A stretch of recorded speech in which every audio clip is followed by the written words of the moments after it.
guys, it's Tammy from Shrinking Violet. This is the third time I have made this video. Uh, I'm doing it on my MacBook for the first time. Usually I use my iPhone, and I just didn't like the first one. Second one, I had not hit the record button. So I did 12 or 15 minutes of my spiel, and yeah, none of it was recorded. I'm really not good at this. I'm sorry. Anyway, today is March 31st, and I have had, I had duodenal switch surgery on March 9th at Mexicali Bariatric with Dr. Escara. When I started my pre-op diet on February 19th, I weighed 260 pounds. When I weighed in for surgery on March 9, I weighed 248 pounds. Last week, I weighed 231.6 pounds, and this week, I weigh 227.6. So it's a 32.4 pound loss since pre-op diet, 20.4 pounds since surgery, and 4 pounds in the last week. So I'm pretty happy with that. I will take it. I saw my primary care physician last week on my 2-week surgery. I can't say that. Anniversary of my surgery. And on that day, she took me off of all my medications. So no more high blood pressure pills. I was on 2 different ones. And no more metformin for diabetes, too. The whole reason I had the duodenal switch surgery was because of the diabetes. So if I don't lose another ounce, my surgery's still been successful. You know, obviously I would like to lose more, but if I don't, I still consider it a success. I am diabetes free, and my blood pressure was 128/89, which is incredible. Even with my medications, I don't think it was that low. So yeah, it's good. I'm excited about that. My incisions have healed. I have one little tiny scab on one incision, and that's it. Other than that, they're completely healed. So now I'm just doing scar abatement. I think they'll go away with some bio oil and some time. What else? Food, I am doing soft foods now.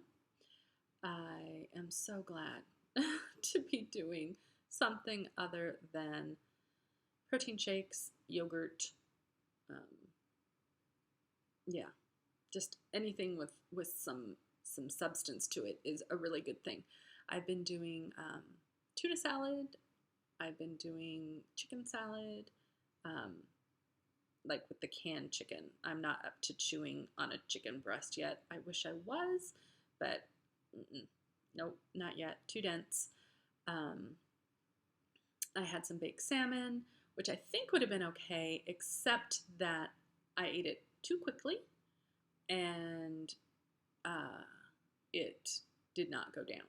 In fact, it came back up, which was not fun, and is definitely incentive for me to remember to eat slowly and to take time between bites, which is not something I'm good at. I talk and eat at the same time. Well, obviously not with food in my mouth, but we're social eaters in our house, so we chat while we have dinner, and I lose track, and I just eat like I used to eat, and that doesn't work anymore.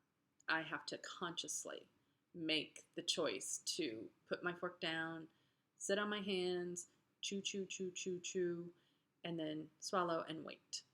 The other thing I'm having trouble with is not drinking while eating. I get thirsty. I don't know how people do that.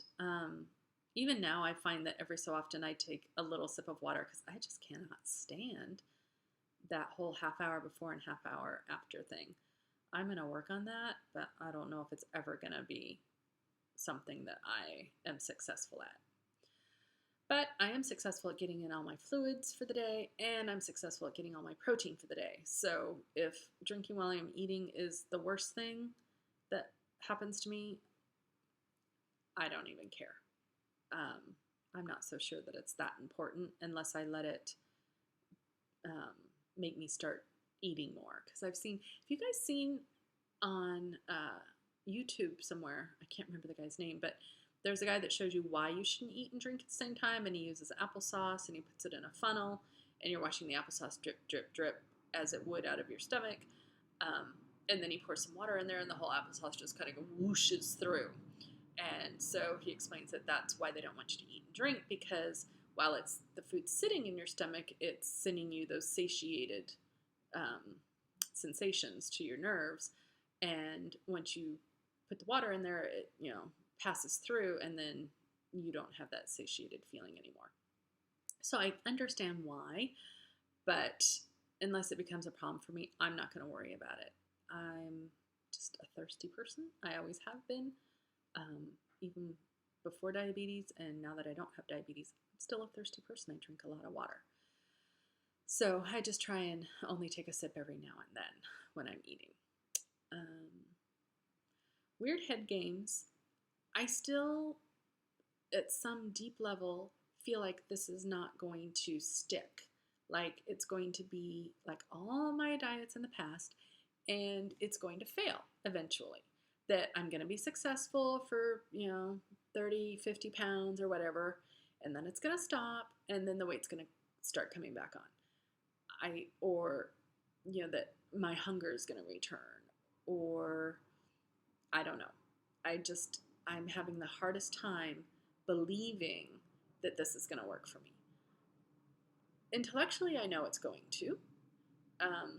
Emotionally, I have my doubts.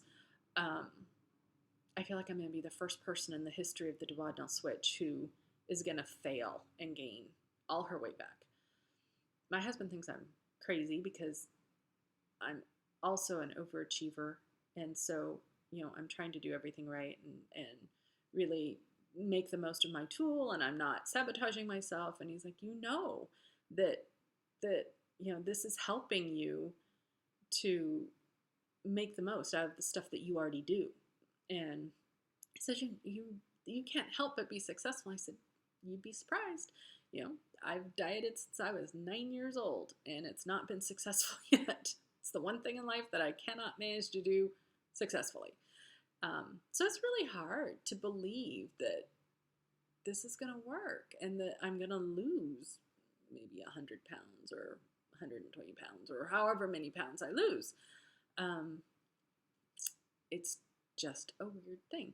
I think that right now I'm still at a weight that I've seen recently, within the last decade. I remember being at this weight. I remember being under this weight. I'm 227 now. I remember being 213 for a long time. And so I think that once I get under 213 and, really under 200, then I will maybe be a bit more of a believer. But right now I think it's just, fear of failure, rearing its ugly head. And I think that that's a big part of the reason why I'm not telling people that I've had it. I'm telling a few close friends and family. But for the most part, I'm not telling people. Everyone that I've told has been amazingly supportive and just so good and everything, except for one person.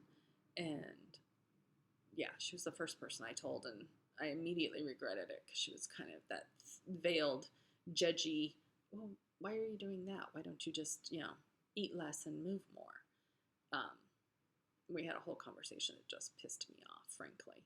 But other than her, everyone's been really good.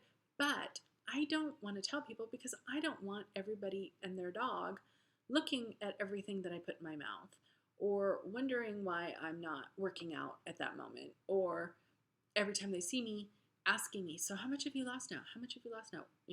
What do you weigh? I don't need that. I don't need a bunch of weight police. I do that to myself enough. And if I want to eat something that they don't approve of, too bad. I've had duodenal switch surgery. I can't live on salads. It would kill me, literally. I can't live on fruit. I can't live on half a piece of toast and a boiled egg for breakfast. It won't work. Um, so, yeah, I don't need people who don't understand what my body needs now to be trying to police what I'm putting in my mouth. So, for now, I'm really quiet about it. And I don't know that that's going to change. I would talk to people who asked me about it if they too needed, or not needed, but could benefit from uh, bariatric surgery. Them I would talk to, frankly.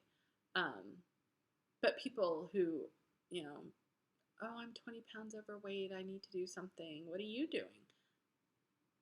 They're going to get the, you know, I'm eating very few carbs, lots of protein, lots of fat, and moving more. That's all they're going to get. I'm not doing the whole bare my bariatric soul to them. Not going to happen. Oh, WLSFA. So that, I live in the Portland area, and WLSFA is going to have their big meeting here in May, and I'm trying to decide whether or not to go. I am one of those people that I hate going places where I don't know anybody. I just feel so awkward. I'm not good at introducing myself to people without, you know, reason or without context, I guess. It feels like cold calling to me. You know, cold calling somebody to be my friend. It's just the weirdest thing. I know it's an odd thing, but it's my odd thing. And so I haven't yet decided whether or not I'm going to go. I might go just because I think I would enjoy the panels. I would enjoy seeing everyone, and so many people that I watch are going to go. And so that would be kind of fun to hear them speak, if any of them are speaking. But I don't know. Are any of you going? Should I go? Have you gone before? Is it really good? Let me know. Tell me in the comments, or send me a message or something. Let me know. Also, I've got a whole bunch of, not a whole bunch, but several, I would say like 10 or 12 protein water things that after surgery I cannot stomach. And so if any of you are coming to Portland and you want those, or you already live in the Portland area, I am happy to give them to you, because it just is one of those things. They were great before surgery, and now, nope, not at all. So those are up for grabs. I think there's 3 or 4 IsoPure waters, and then the rest are, I think, Protein 2.0. I think that's it. You guys have a great weekend. Please keep your videos coming. I love watching them. I really appreciate them. And keep on doing it. Thanks. Bye.